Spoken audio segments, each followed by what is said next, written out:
வணக்கம். இது தமிழ் குரல். நான் உங்கள் பானு. அந்த பத்திரிகையாளர்கிட்ட யாராவது விஷமோ கத்தியோ இருந்தால் கொடுங்கப்பா, என்னை குத்தி கொல்லட்டும். என்னை பார்த்து இப்படி ஒரு கேள்வி கேட்குறீங்களே, இந்த கேள்வி கேட்குறதுக்கு உங்களுக்கு மனசாட்சி இருக்கா? உங்கள் மனசாட்சி இருந்தால் தொட்டு சொல்லுங்க, நான் அப்படிப்பட்ட ஆளா அப்படின்னு யார் கேட்டிருக்காங்க அப்படின்னு பார்த்தீங்கன்னா, ஜி.கே. மணி அவர்கள். அதாவது பாமக கட்சியோடைய கௌரவ தலைவர் ஜி.கே. மணி இருக்கார் பார்த்தீங்களா, அவர் தான் இப்படி கொதிச்சு போய் கொந்தளிச்சு போய் ப்ரெஸ் மீட்டில் இப்படியான வார்த்தை விட்டுருக்காங்க. அப்படியே அந்த செய்தியாளருக்கு ஒன்றும் புரியல. இப்போ நான் அப்படி என்ன தப்பாக கேட்டுட்டேன், எதுக்கு இவ்வளோ தூரம் இவர் கொந்தளிக்கிறாரு? அன்புமணி அவர்களுக்கும் அன்புமணி ராமதாஸ் அவர்களுக்கும் பிரச்சனை போயிட்டு இருக்கு அப்படின்னு கட்சியில் சொல்லப்படுது அப்படின்னு இவங்க பத்திரிகையாளர் கேட்குறாங்க. அதுக்கு அவரும் ஆமாப்பா, பெரிய பிரச்சனை போயிட்டு இருக்கு, குடும்பம்னா சண்டை சச்சரவு இருக்கிறது தான், சண்டை போட்டுக்கிறதா, ஒன்று சேர்ந்துக்கிறதா, அப்பா பையன் இல்லையா, அந்த மாதிரி. அதான் குடும்பத்திலே அப்படி ஒரு சண்டை இருக்கும்போது கட்சியில் இருக்காதா? இந்த கட்சியில் இருக்கா, அந்த கட்சியில் இருக்குது, எல்லா கட்சியிலையும் இருக்கா மாதிரி எங்களோட கட்சியிலையும் இந்த மாதிரி ஒரு சச்சரவு, நெருக்கடி, பிரச்சனை எல்லாம் போயிட்டுருக்கு. அது வந்து கூடிய சீக்கிரம் சரியாயிடும். நீங்கள் மீடியா இந்த மாதிரி பெருசாக அதை பெருசுப்படுத்தி நீங்கள் அதை மீடியாக்களில் டெலிகாஸ்ட் பண்ணாதீங்க. ஏன்னா மீடியாவில் ஒன்று போட்டால் அது பெரிய விஷயமா வரும். அது எதுவும் லோக்கலுக்குள்ளே அந்த நியூஸ் முடியாது, கடந்து போய் இந்த நியூஸ் எல்லாம் சேரும். அதனால் ஏதாவது நல்ல விஷயமா இருந்தால் போடுங்க, தப்பாக எங்களை பற்றி எதாவது பரப்பாதீங்க அப்படின்னா. இப்போ இவங்க மைண்ட் வைஸ், ப்ரெஸ்ஸோட மைண்ட் வைஸ் என்ன அப்படின்னா, ஏங்க இருந்துகிட்டேவா நாங்கள் வச்சுக்கிட்டேவா வஞ்சகம் பண்ணுறோம், நீங்கள் கொடுத்தா நாங்கள் போட போகிறோம், நீங்கள் நல்லதாக ஏதாவது நியூஸ் கொடுங்க நாங்கள் போட போகிறோம், நீங்கள் கொடுத்தா தானேங்க நாங்கள் போடுவோம் அப்படின்ற மாதிரி அவங்க கேட்டிருக்காங்க. ஸோ இந்த பிரச்சனை எங்கேருந்து ஸ்டார்ட் ஆகுது அப்படின்னு பார்த்தீங்கன்னா, அன்புமணி ராமதாஸ் அவர்களுக்கும் என்ன பிரச்சனை அப்படின்றது மேடையிலே தெரிஞ்சு போச்சு. அதாவது அன்னைக்கு அவர் சொன்னார், யார், ராமதாஸ் அவர்கள் சொன்னார், இளைஞர் அணி தலைவராக என்னுடைய மகளுடைய மகன் முகுந்தன் இருக்கார் பார்த்தீங்களா, இவரை நான் போட போகிறேன் அப்படின்னு சொன்னார். அதுக்கு அன்புமணி என்ன சொன்னார் பார்த்தீங்கன்னா, இல்லை குடும்ப அரசியல் வேண்டாம், அதாவது அவர் பொண்டாட்டி வரலாம், அவங்க அதாவது அன்புமணி ராமதாஸோடைய மனைவி இருக்காங்க பார்த்தீங்களா, அவங்க வரலாம், அவங்க பொண்ணுங்க அரசியலில் இறங்கலாம், குதிக்கலாம், தேர்தல் களத்தில் இறங்கி வேலை செய்யலாம். ஆனால் இவர் அது குடும்ப அரசியல் ஆகிடும். இவங்க பொண்டாட்டி அது குடும்ப அரசியல் ஆகாது. ஆனால் குடும்ப அரசியல் வேண்டாம், கட்சி குடும்பத்துலேருந்து இன்னொருத்தர் எதுக்கு நீங்கள் இந்த மாதிரி நிறுத்துறீங்க, அதனால் அதெல்லாம் கொடுக்க முடியாது அப்படின்ற மாதிரி அவர் பேசுகிறாரு. அப்போ அது சர்ச்சையாச்சு. அதுக்கப்புறம் பிற்பாடு இவர் போய் தைலாவர தோட்டத்தில் அன்புமணி அவர்கள் சமாதானப்படுத்துற கதெல்லாம் நடந்து, அப்புறம் 12 வருஷம் கழித்து நாங்கள் இந்த சித்திரை முழு நிலவு மாநாடு போடுறோம், எங்களுடைய பாமகக்கு எவ்வளோ பெரிய ஸ்ட்ரென்த் இருக்குன்னு பாருங்கள் அப்படின்னு காட்டுறதுக்காக கட்சி பணத்தை செலவு பண்ணி ஒரு பெரிய மாநாடு போட்டு ஒரு பெரிய அக்னி சட்டியில் வச்சு கொடியெல்லாம் பறக்க விட்டு நல்ல பெரிய கூட்டத்தை கூட்டினாங்க.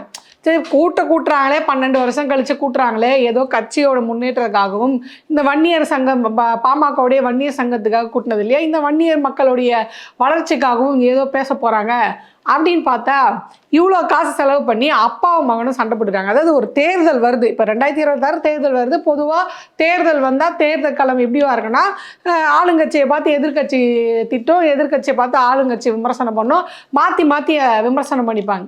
ஆனால் இவங்க அப்பா மகனை என்ன பண்ணுறாங்க, வீட்டுக்குள்ளே பேசிக்காமல் கட்சி காசு செலவு பண்ணி, தொண்டர்களோட கை காசு செலவு பண்ணி ஒரு பெரிய ஸ்டேஜாக போட்டு, எங்கள் தகுதிக்கு நாங்கள் வீட்டிலலாம் சண்டை போட்டு மாட்டோம், இந்த மாதிரி ஒரு பெரிய ஸ்டேஜில் சண்டை போட்டால் தான் நாங்கள் தான் ஆண்ட பரம்பரையாச்சு, அதில் இவ்வளோ பெரிய ஸ்டேஜ் போட்டு தான் நாங்கள் சண்டை போடுவோம் அப்படின்னு இவங்க ஒரு பெரிய ஸ்டேஜை போட்டு அப்பாவும் மகனும் மாற்றி மாற்றி கெத்து காமிச்சிக்கிறதா நினச்சி மாற்றி மாற்றி திட்டிக்கிறாங்க. ஸோ இது திட்டினது மட்டும் இல்லாமல் இந்த மாநாடு நடந்தது பார்த்திங்களா, அதாவது மகாபலிபுரத்தில் இந்த 12 வருஷம் கழிச்சு ஒரு பெரிய மாநாடு நடந்தது பார்த்திங்களா, இந்த சித்திரை முழு மாநாடு. இதில் தன்னுடைய பேரன் முகுந்தன் இருக்கார் பார்த்தீங்களா, இவருக்கு ஒரு மதிப்பு கொடுக்கல. ஏற்கனவே இவருக்கு இளைஞரணி தலைவர் பதவி கொடுக்கல, இந்த மாநாட்டில் அவருக்கு மரியாதையே கொடுக்கல. சரி, நீ பதவியும் கொடுக்க மாட்டேற, மரியாதையும் கொடுக்க மாட்டேற, மகனை உன்னை வச்சுக்கிறேன் அப்படின்னு சொல்லிட்டு தான் இவர் என்ன பண்ணுறாரு, மாநாட்டில் இவர் சொன்னார் பார்த்தீங்களா, 4 ஃபோன் வாங்கிக்கோ, இல்லை இது 8 ஃபோன் வாங்கிக்கோ, ரியல் எஸ்டேட் பிஸ்னஸ் பண்ணிக்கோ, நினைக்கிறதுலாம் நடக்காது ராஜா, நடக்காது கண்ணு, நீ இங்கே போ, வடக்கில் போ, தெற்கால போ, மேற்கால போ, ஆனால் நீ நினைக்கிறதெல்லாம் நடக்காது, நான் சொல்கிறதா நடக்கணும், இது என் கட்சி, நான் வைக்கிறதா கூட்டணின்னு இவர் சொன்னார்.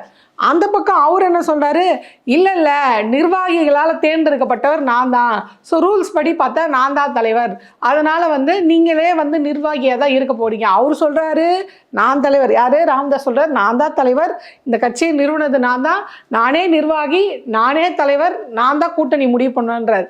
அந்த பக்கம் அவர் சொல்றாரு இல்ல நிர்வாகிகள்லாம் தேர்ந்தெடுத்தது வந்து நான் தான், அதனால நான் தான் வந்து ரூல்ஸ் படி தலைவர், அப்படிதான் பதியப்பட்டிருக்கு, அதனால பேப்பர் ரூல்ஸ் படி பார்த்தா நான் தான் தலைவர், என் பின்னாடி எல்லாரும் வாங்க, யாரையும் நம்பி போகாது, என் பின்னாடி எல்லாரும் வாங்கன்னு அவர் சொல்றாரு. அங்க வந்து தொண்டர்களுக்கு ஒன்றும் புரியல யார் பின்னாடி என்ன போறது அப்படின்னு.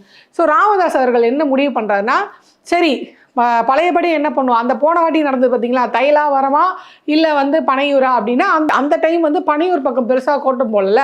ஸோ இந்த வாட்டி அதே ஸ்டைலில் என்ன பண்ணுறாரு, நான் வந்து இந்த மாதிரி தைலாபுரத்தில் மாவட்ட செயலாளர் கூட்டம் போடுறேன், அந்த கூட்டத்துக்கு எல்லாரும் அடைக்கடல் என திரண்டு வாரீர் அப்படின்றாங்க. இவர் வந்து ஏதோ அலைக்கடல் என திரண்டு வருவாங்க அப்படின்னு 2 கேட்டை திறந்து வச்சுட்டு உட்காந்துருந்தா 230 பேர் அவங்க கட்சியில் நிர்வாகி, ஆனால் வந்தது வந்து வெறும் 13 பேர். சரி இன்னைக்கு தான் வரல, நாளைக்காவது வருவாங்க அப்படின்னு அடுத்த நாளும் ஒரு கூட்டம் போடுறாரு. அது என்ன கூட்டம் அப்படின்னு பார்த்தீங்கன்னா, மாவட்ட தலைவர்கள் மற்றும் செயலாளர்களுக்கான கூட்டமாக போடுறது.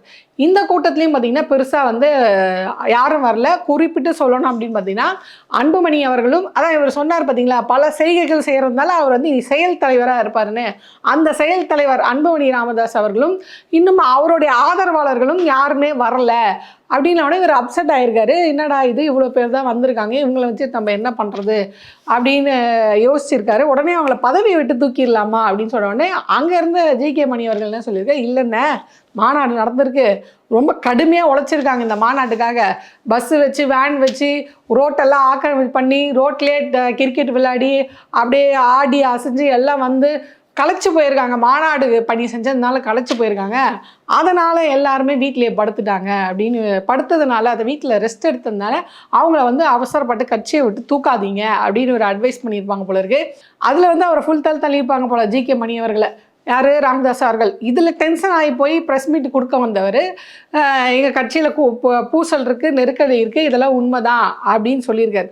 சரி வந்தவங்களை ஏன் விட்டு வைப்போம், நம்மளை நம்பியும் ஒரு 10 பேர் வந்திருக்காங்க பார்த்தீங்களா, அவங்கள விடக்கூடாது அப்படின்னு சொல்லி அவங்கள அப்படியே வந்தவங்களை பிடிச்சி உட்கார வச்சு, இங்கே பாருங்கள் அடுத்து வரப்போகிற 2026 தேர்தலில் குறைஞ்சது 50 தொகுதியாக நம்ம ஜெயிக்கணும், இந்த 50 தொகுதியில் ஜெயிக்கிறது மட்டும் இல்லாமல் வரப்போகிற 2026 தேர்தலை நம்ம வந்து ரொம்ப இதுவாக ஒரு பலமான இதுவாக கட்சியாக நம்ம அதை எதிர்கொள்ளணும், அப்படி பலமான கட்சியாக நம்ம எதிர்கொள்ளணும்னா ஒரு ஸ்ட்ராங்கான கூட்டணி வைக்கணும் அப்படின்றாங்க. ஆனால் அவருடைய நோக்கம் என்னவா இருக்குன்னா, யார் கூட கூட்டணி வச்சா எங்கே பொட்டி அதிகமாகலாம், யார் எம்எல்ஏக்கள் இதை அதிகமாக வாங்க முடியும் அப்படின்ற கணக்கில் அவர் இருக்கார். ஏன்னா இவங்க போன தடவை பாஜக கூட கூட்டணி வச்சு ஒன்றுமே இல்லாமல் போனதால ராமதாஸ் அவர்கள் வந்து தன் பையனுக்கு கூட்டணியும் வைக்க தெரியல, பொட்டியும் வாங்க தெரியல, நம்ம அளவுக்கு சிறப்பாக பிழைக்க தெரியல, நம்ம வந்து மறுபடியும் கட்சியை கையில் எடுத்து பொட்டி வாங்குவது எப்படி, கூட்டணி வைப்பது எப்படி, பேரம் பேசுவது எப்படின்னு ஒரு வாட்டி செஞ்சு காட்டிடுவோம் பையனுக்குன்னு அவர் அந்த முடிவை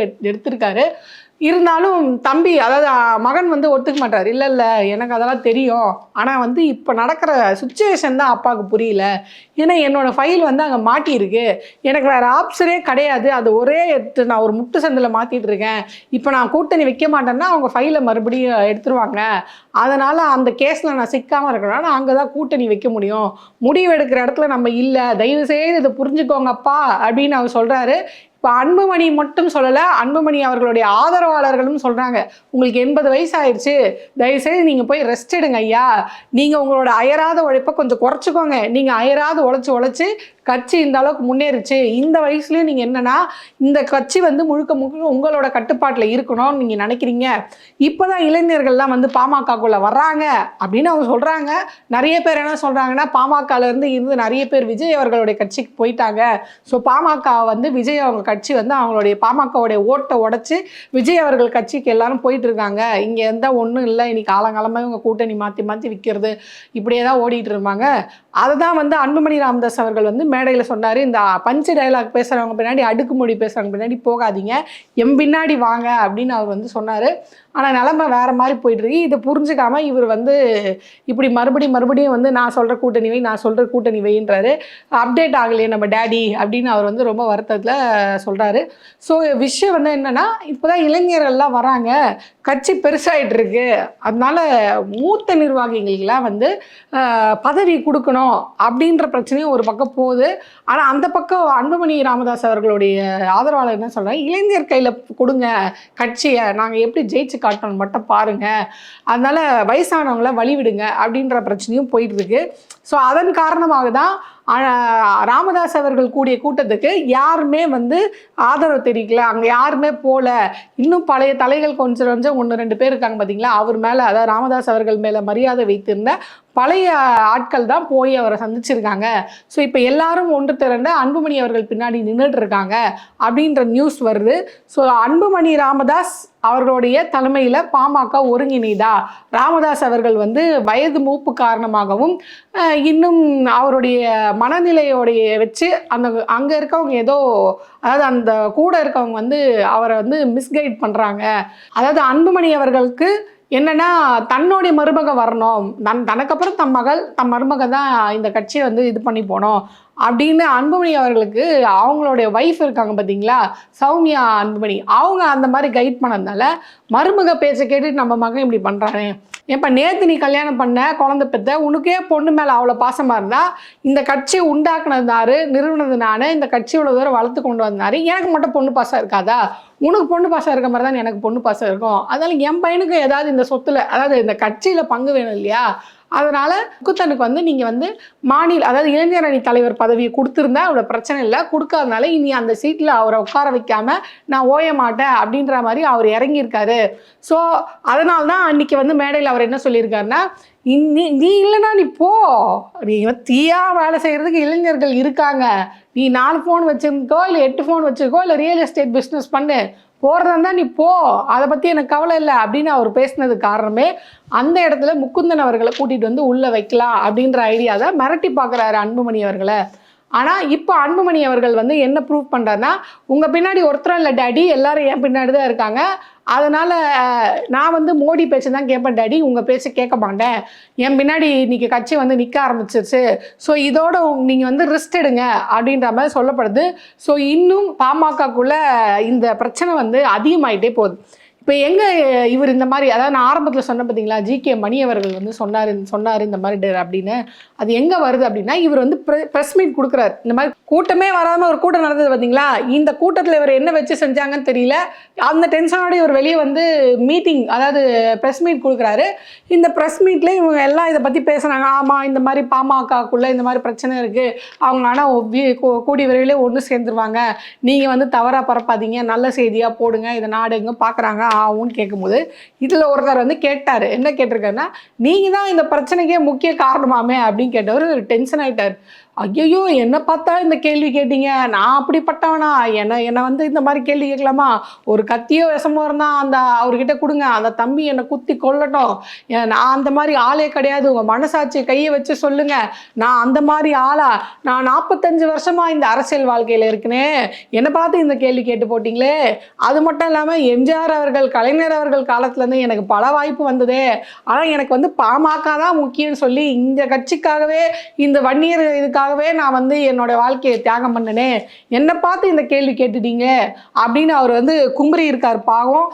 அப்படியே அவர் என்ன சொல்றாருன்னா, ஒருவேளை அந்த மாதிரி நான் துரோகம் செய்கிற ஆளாக இருந்து பிரச்சனையை உண்டு பண்ணி பதவிக்கு வரணும்னு ஆசைப்படுற ஆளாக இருந்தால் நான் பதவிக்காக இங்கே காத்துட்டு இருந்துக்க மாட்டேன், பாமகவில் காத்துட்டு இருக்க மாட்டேன், எனக்கு நிறைய வாய்ப்புகள் வந்தது, அதிமுகவில் திமுகவில் எனக்கு நிறைய வாய்ப்பு வந்தது, நான் அங்கே போயிருப்பேன் பதவிக்கு ஆசைப்பட்டிருந்தா, ஆனால் நான் இந்த கட்சியில் தொடர்றதுக்கு காரணம் இன்னும் இந்த கட்சி வந்து முன்னேறணும், நாளைக்கு ஒரு ஸ்ட்ராங்கான கட்சியாக முன்னுக்கு வந்து ஆகணும் அப்படின்ற நினப்பில் தான் இந்த கட்சிக்காக முழுக்க உடைக்கிறேன், ஆக என் உணர்ச்சியோடு விளையாடாதீங்க, நான் அந்த மாதிரி ஒரு ஆளே கிடையாது அப்படின்னு அவரு கவலையை அவர் போட்டு உடைச்சிருக்காரு. ஸோ கட்சிக்குள்ளே ஒரு பெரிய பூசல் போயிட்டுருக்கு. ஸோ வெகு விரைவில் ராமதாஸ் அவர்கள் ஓரங்கட்டப்பட போகிறாரா இல்லை அன்புமணி அவர்கள் ஓரங்கட்டப்பட போகிறாங்களா அப்படின்றத நம்ம வந்து பொறுத்து இருந்து தான் பார்க்கணும். இன்னும் ஜிகே மணி அவர்கள் மாதிரியான முக்கிய தலைவர்களுக்கே இந்த மாதிரி கொதிச்சு எழுந்து பேசுகிறாங்கன்னா உள்ளே என்ன மாதிரியான பிரச்சனை போயிட்டுருக்கு அப்படின்றத நம்ம பொறுத்து இருந்து பார்க்கணும். இன்னும் என்னென்ன பிரச்சனை வெளியே வரப்போகுது, அப்பா மகன் சண்டை என்ன மாதிரியாக வெடிக்க போகுது அப்படின்ட்டு நம்ம பொறுத்து இருந்தால் பார்க்கணும்.